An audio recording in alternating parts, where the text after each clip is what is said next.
my ARO tank, and this is actually my second one. First one I got about 10 days ago. I'm doing a review because, well, when I was looking for information, there wasn't any. Pretty new product. It's your typical bottom coil, and you can choose 1.8 ohm, 2.4 ohm, or 3.0 ohm. And then I got the Pyrex model, all metal, really nice build. The neat thing about this is the step. These are actually steps with gaskets instead of the stuff we're used to in clearomizers, where it's just an O-ring that binds against the wall. Well, once your O-ring is damaged or doesn't seal properly, it leaks. Like I said, I've been using this one for a while. It hasn't leaked once. I left it in the car one day, it got kind of warm. I think my fluid broke down a little, and I had some gurgling problems.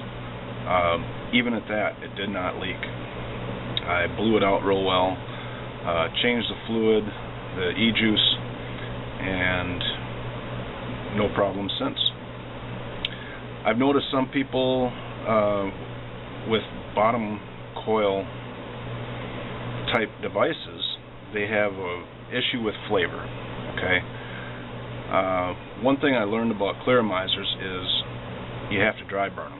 Well, you take the little rubber grommet off, and you burn it off, blow it out. These are a little trickier. You still have to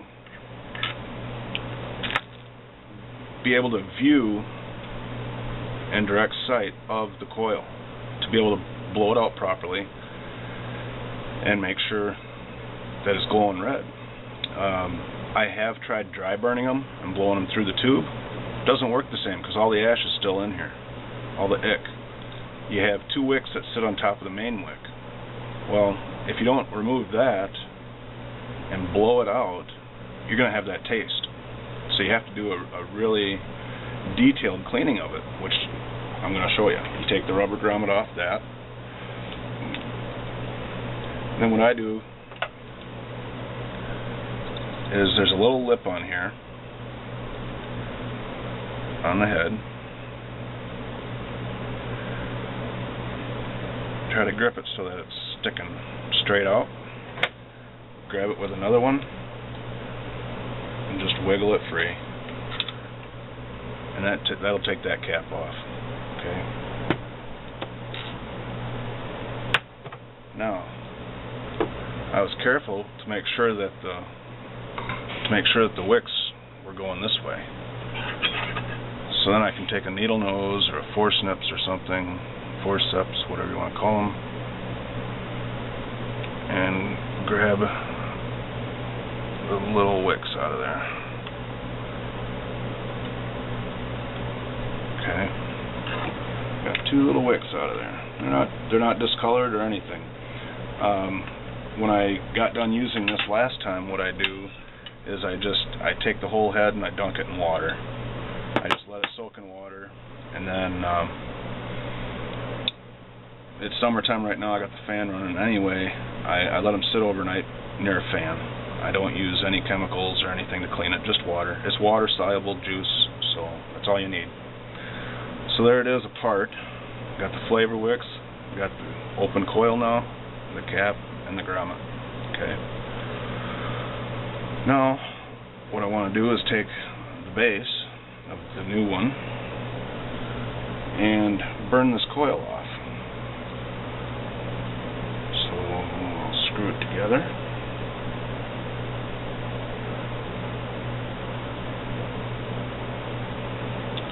Put it on my Smok Tech.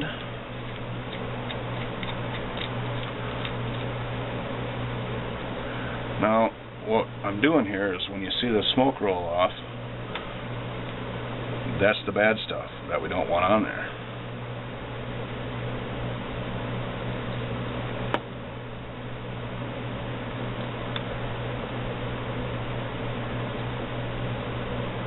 Alright, not too bad. Not a whole lot of ick on there, I guess. Now I just take, I use compressed air, blow that out. The first one I did obviously had more buildup than this one, but I had tried dry burning it through the stem, like I said earlier, and that's the wrong thing to do. And so the second time I opened this up and did a dry burn on it, when I hit it with the canned air, an ash cloud came out. That's what was giving me the bad flavor. So now we'll reassemble it. I'll just do it on the device since it's easier to hold that way. You're not going to get these wicks perfect, don't try to. You're just going to get them close. Put them right, ideally, in that channel. Try to keep the ends together. It's not simple to do. If you know a trick, let me know. Let's see. I'm making a mess here now. Well, they've kind of blended together. Let's see. Where's that?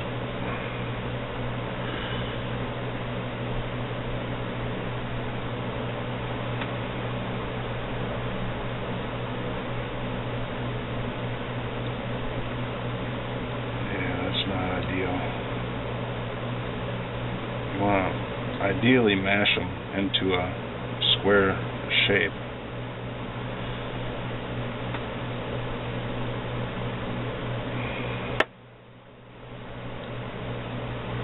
Actually, I don't want to press on this on my device, so I'm going to take it off.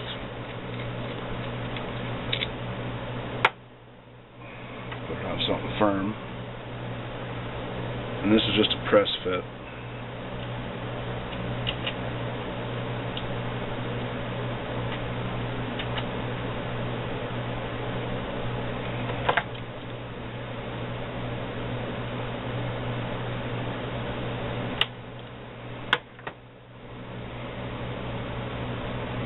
And you'll see that those ends aren't nice and neat as they should. Just trim it. I think it's important not to touch the edges. So if you do get a little bit off, this is a great bad example to show you. Just trim that a little bit.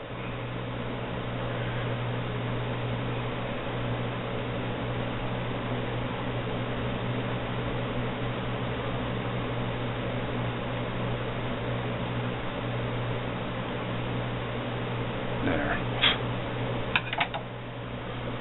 Okay, that's press fit back together. You saw me dry burn it. Put that back on there. And I'm confident that this atomizer is ready to be used again and tastes good. So this is the atomizer that came with this one, brand new. And you can see how they have, hopefully you can see that, perfectly, it looks like a square, it looks like the shape of the channel.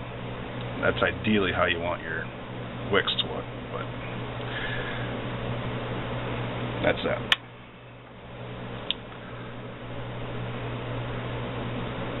Filling it's real simple.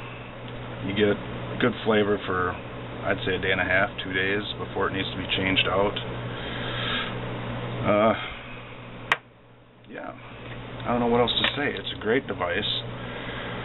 I think I've told you about, all I can about it. You can see in here, it uses the male threads of an Eagle battery. It's not like an EVOD head that uses the small threads, so that gives the internal area here one more ledge to use as a gasket. And this has got 2 seals to it, so even if one fails, the other one picks it up. So it's great. It's not going to leak. They're simple to upkeep. It's a well machined piece. The threading on these are actually cut. I can spin this shut with a finger.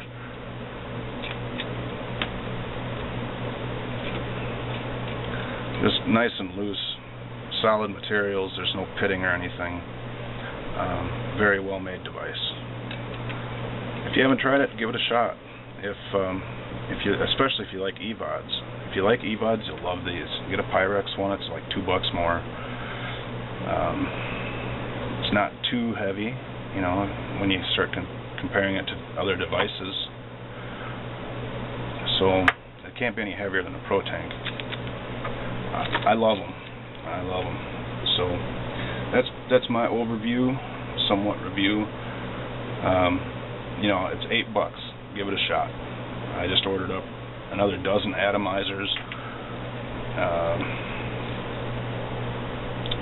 So I'm set for a while. This is a great device. Give it a shot. Thanks for watching. Be sure to subscribe for more reviews and whatnot. Thanks.